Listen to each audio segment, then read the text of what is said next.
সাভারে ভয়াবহ অগ্নিকাণ্ডের ঘটনা ঘটেছে আনুমানিক দুপুরে 12:30টার দিকে পৌর এলাকার নামাবাজার বাসপট্টিতে অগ্নিকাণ্ডের ঘটনা ঘটে। এই অগ্নিকাণ্ডের ঘটনায় পুড়ে গেছে 7-8টি দোকান।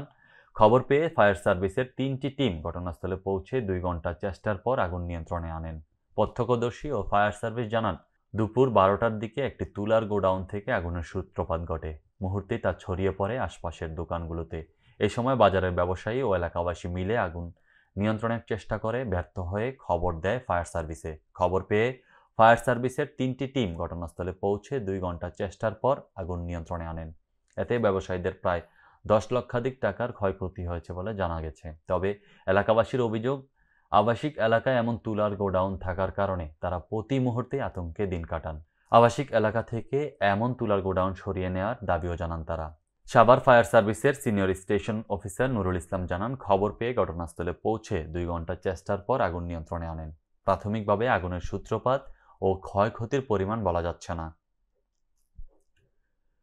দীর্ঘ 19 বছর পর রংপুরের পীরগাছা উপজেলা বিএনপির দ্বিবার্ষিক সম্মেলন অনুষ্ঠিত হয়েছে। এতে সভাপতি পদে আমিনুল ইসলাম রাঙা এবং সাধারণ সম্পাদক পদে শরীফুল ইসলাম ডালেজ নির্বাচিত হয়েছেন। বুধবার দিবাগত রাত 11টায় উপজেলার রহিমউদ্দিন ভরসা মহিলা বিদ্যালয়ে সম্মেলনের দ্বিতীয় অধিবেশনে ভোটাভুটি শেষে কমিটির নাম ঘোষণা করা হয়। সম্মেলনে জ্যেষ্ঠ সহসভাপতি পদে নাজির হোসেন, যুগ্ম সাধারণ সম্পাদক পদে আব্দুর রাজ্জাক, সাংগঠনিক সম্পাদক পদে জুয়েল হোসেন মণ্ডল ও আব্দুস সালাম আজাদ জুয়েল নির্বাচিত হয়েছেন।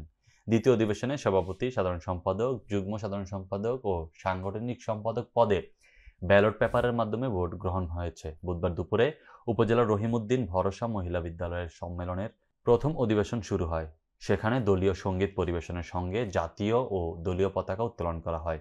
এ সময় বিএনপির কেন্দ্রীয় কমিটির সাংগঠনিক সম্পাদক আব্দুল খালেক, বিএনপির কেন্দ্রীয় কমিটির সহ সাংগঠনিক সম্পাদক অধ্যাপক আমিনুল ইসলাম, উদ্বোধক ও রংপুর জেলা বিএনপির আহ্বায়ক সাইফুল ইসলাম প্রধান বক্তা হিসেবে উপস্থিত ছিলেন। এর আগে 2006 সালে পীরগাছা উপজেলা বিএনপির সর্বশেষ সম্মেলন অনুষ্ঠিত হয়েছিল। শেখ হাসিনার রাজনীতি ছিল প্রতিশোধ ও বিভাজনের, এমন মন্তব্য করেন বাংলাদেশ খেলাফত মজলিসের আমির ও হেফাজতে ইসলাম বাংলাদেশের যুগ্ম মহাসচিব মাওলানা মামুনুল হক। এসব কথা বলেন, শেখ হাসিনা তার বাবার হত্যার প্রতিশোধ নিয়েছেন বাংলাদেশের কাছ থেকে, প্রতিশোধ নিয়েছেন বাংলাদেশের মানুষের কাছ থেকে, সর্বশেষ প্রতিশোধ নিয়েছেন তার দল আওয়ামী লীগের কাছ থেকে। বিবেকবান মানুষ চিন্তা করলে দেখবেন, জুলাই আগস্ট বিপ্লবের পর শেখ হাসিনা আওয়ামী লীগকে এমন একটি জায়গায় নিয়ে দাঁড় করিয়েছেন, আগামী 100 বছরের পরও মানুষ আওয়ামী লীগের নাম নিতে লজ্জা পাবে। বুধবার বিকেলে কুমিল্লা টাউন হল মাঠে খেলাফত মজলিস কুমিল্লা জেলা ও মহানগর শাখার উদ্যোগে আয়োজিত গণসমাবেশে প্রধান অতিথির বক্তব্যে তিনি এসব কথা বলেন। মসনদ টিকবে না এমন জেনে শেখ হাসিনা পরিবারের সদস্যদের নিরাপদে সরিয়ে নিয়েছেন উল্লেখ করে মামুনুল হক আরও বলেন, শেখ হাসিনা তাদের দলের নেতাকর্মীদের কথা চিন্তা করেন নাই, তিনি চিন্তা করেছেন তার শুধু পরিবারের কথা। নিজের ছেলে মেয়ে ও পরিবারের লোকজনকে আগেই বিদেশে পাঠিয়ে দিয়েছেন। খেলাফত মজলিস কুমিল্লা পূর্ব জেলার সভাপতি মাওলানা মোহাম্মদ ওয়ালিউল্লাহর সভাপতিত্বে বিশেষ অতিথির বক্তব্য রাখেন খেলাফত মজলিসের নায়েবে আমির মাওলানা আফজালুর রহমান, যুগ্ম মহাসচিব মাওলানা আতাউল্লাহ আমিন, মাওলানা তোফাজ্জল হোসেন মিয়াজি, সাংগঠনিক সম্পাদক মাওলানা ফয়সাল আহমেদ প্রমুখ। নীলফামারীর সৈয়দপুরে Bangladesh private hospital, clinic and diagnostic centre owners association Saidpur upazila শাখার দ্বিবার্ষিক নির্বাচন মঙ্গলবার শহরের পার্বতীপুর সড়ক ও জনপদ বিভাগের রেস্ট হাউসে অনুষ্ঠিত হয়েছে। নির্বাচনে মোট 45 জন ভোটারের মধ্যে 43 জন ভোটার তাদের ভোটাধিকার প্রয়োগ করেন। নির্বাচনের দিনে শুধু 2টি পদ, সাধারণ সম্পাদক ও সহ সাধারণ সম্পাদক পদে ভোট অনুষ্ঠিত হয়। এতে সাধারণ সম্পাদক পদে হাকিফুল ইসলাম 21 ভোট পেয়ে নির্বাচিত হয়েছেন। সহ সাধারণ সম্পাদক পদে শরীফুল ইসলাম খোকন 31 ভোট পেয়ে নির্বাচিত হয়েছেন। নির্বাচনে অন্যান্য পদে যারা বিনা প্রতিদ্বন্দ্বিতায় নির্বাচিত হয়েছেন তারা হলেন সভাপতি পদে বদরুল আলম অনু, সহসভাপতি ডক্টর দেলোয়ার হোসেন, কোষাধ্যক্ষ পদে নূর আলম সর্দার নিলয়, সাংগঠনিক সম্পাদক পদে জাহানুর আলম রানা, দপ্তর সম্পাদক পদে সাহিবুল আলম লেবু, প্রচার সম্পাদক পদে মকবুল হোসেন ও সদস্য পদে আব্দুল করিম। নির্বাচনে নির্বাচন কমিশনার হিসেবে দায়িত্ব পালন করেন আব্দুর রৌফ ও তার সহকারী হিসেবে দায়িত্ব পালন করেন মামুনুর রশিদ মামুন। ফলাফল ঘোষণা শেষে নির্বাচিত নতুন কমিটিকে ফুলের মালা দিয়ে বরণ করা হয়। বাংলাদেশ গণতান্ত্রিক পার্টির চেয়ারম্যান যুগপৎ আন্দোলন ও জাতীয়তাবাদী সমমাননা জোটের শীর্ষ নেতা ও বাগেরহাট এক আসনের বিএনপির শরিক জোটের সম্ভাব্য এমপি প্রার্থী এস.এম. সাদাত হোসেন বলেছেন, আগামী দিনের বাংলাদেশ হবে বিএনপির ভারপ্রাপ্ত চেয়ারম্যান তারেক রহমানের নেতৃত্বে গঠিত একটি বৈষম্যহীন রাষ্ট্র, যেখানে জনগণের গণতান্ত্রিক অধিকার সমুন্নত থাকবে, দেশের জনসাধারণের ধর্মীয় স্বাধীনতার নিশ্চয়তা সহ সকল ক্ষেত্রে স্বচ্ছতা ও জবাবদিহিতা নিশ্চিত করা হবে। তিনি আরও বলেন, আমি ২০১০ সাল থেকে বিএনপির ভারপ্রাপ্ত চেয়ারম্যান তারেক রহমানের অনুপ্রেরণায় ফ্যাসিস্ট শেখ হাসিনার পতন সহ রাজপথের সকল আন্দোলনের সম্মুখ যোদ্ধা হিসেবে কাজ করে যাচ্ছি। আসন্ন ত্রয়োদশ জাতীয় সংসদ নির্বাচনে বিএনপির শরিক জোটের প্রার্থী হিসেবে ধানের শীষ প্রতীকে বাগেরহাট ১ আসনের প্রার্থী হিসেবে মনোনীত হলে এলাকার শিক্ষার মান উন্নয়ন, বৈদেশিক কর্মসংস্থান সৃষ্টি, যুব সমাজকে কারিগরি দক্ষতায় গড়ে তোলা সহ চিতলমারী, ফকিরহাট ও মোল্লারহাটবাসী জীবনমান উন্নয়নে কাজ করে যাব। ইতিমধ্যে তিনি বিভিন্ন এলাকায় গণসংযোগ শুরু করেছেন। বুধবার বিকেলে চিতলমারী সদর বাজারে দলীয় নেতাকর্মীদের সাথে নিয়ে বিএনপির ভারপ্রাপ্ত চেয়ারম্যান তারেক রহমানের রাষ্ট্রকাঠামো মেরামতের ৩১ দফা বাস্তবায়নের লিফলেট বিতরণ ও গণসংযোগ শেষে আপ্যায়ন হোটেল অ্যান্ড পার্টি সেন্টারে স্থানীয় সাংবাদিকদের সাথে মতবিনিময়কালে তিনি এসব কথা বলেন।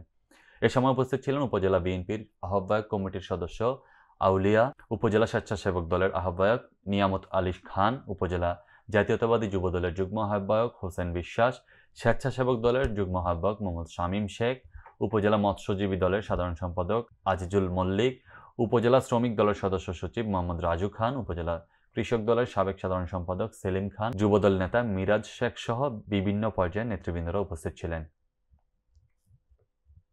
কুষ্টিয়ার দৌলতপুর উপজেলার ফিলিপনগর ইউনিয়নের বাহির মাদি মাধ্যমিক বিদ্যালয়ে নবীনবরণ, প্রবীণ বিদায় ও বার্ষিক ক্রীড়া প্রতিযোগিতার পুরস্কার বিতরণী অনুষ্ঠান অনুষ্ঠিত হয়েছে। সকালে বিদ্যালয়ের মাঠে অনুষ্ঠিত পুরস্কার বিতরণী অনুষ্ঠানের উদ্বোধন করেন দৌলতপুর উপজেলা বিএনপির সিনিয়র যুগ্ম আহ্বায়ক ও হুগুলবাড়িয়া ইউনিয়ন পরিষদের সাবেক চেয়ারম্যান আলহাজ মোহাম্মদ বিল্লাল হোসেন।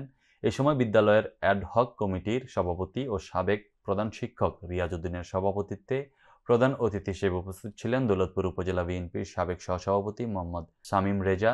এছাড়াও বিশেষ অতিথি হিসেবে উপস্থিত ছিলেন দৌলতপুর ইউপির সাবেক চেয়ারম্যান ও দৌলতপুর উপজেলা বিএনপির সাবেক সাংগঠনিক সম্পাদক আলহাজ মোহাম্মদ গোলাম মোস্তফা সহ সিরাজুল ইসলাম, সাইদুল রহমান ও একরামুল হক। এ সময় বিদ্যালয়ের ছাত্রছাত্রীদের অভিভাবক সহ নানা স্তরের লোকজন অনুষ্ঠানে অংশগ্রহণ করে অনুষ্ঠানটি সাফল্যমণ্ডিত করে তোলেন। কক্সবাজারে বিশিষ্ট পর্যটন ব্যবসায়ী জালাল উদ্দিনের বিরুদ্ধে মিথ্যা সংবাদের প্রতিবাদে সংবাদ সম্মেলন করেছে ভুক্তভোগীর পরিবার। মঙ্গলবার রাত ৯টায় কক্সবাজার বাহারছড়া এলাকায় নিজ বাড়িতে এই সংবাদ সম্মেলন অনুষ্ঠিত হয়।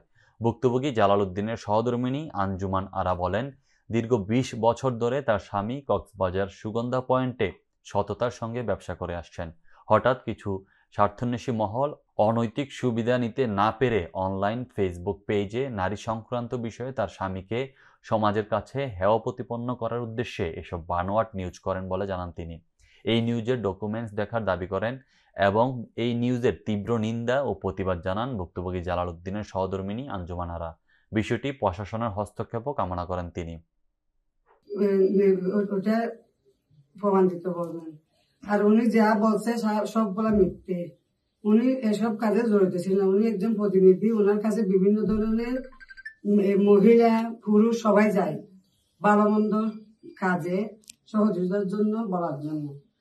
ওগুলা দিয়ে মিথ্যা প্রচার করা হয়েছে, ওগুলা মিথ্যা সাজিয়ে ওনাকে ফাঁসানো হয়েছে। ওনার অনেক শত্রু আছে ওখানে, বিভিন্ন ধরনের শত্রুর সহযোগিতা নিয়ে ওনাকে ফাঁসিয়ে রাজনৈতিক বিষয় ওনাকে জড়িয়ে ওটা ছাড়া হয়েছে।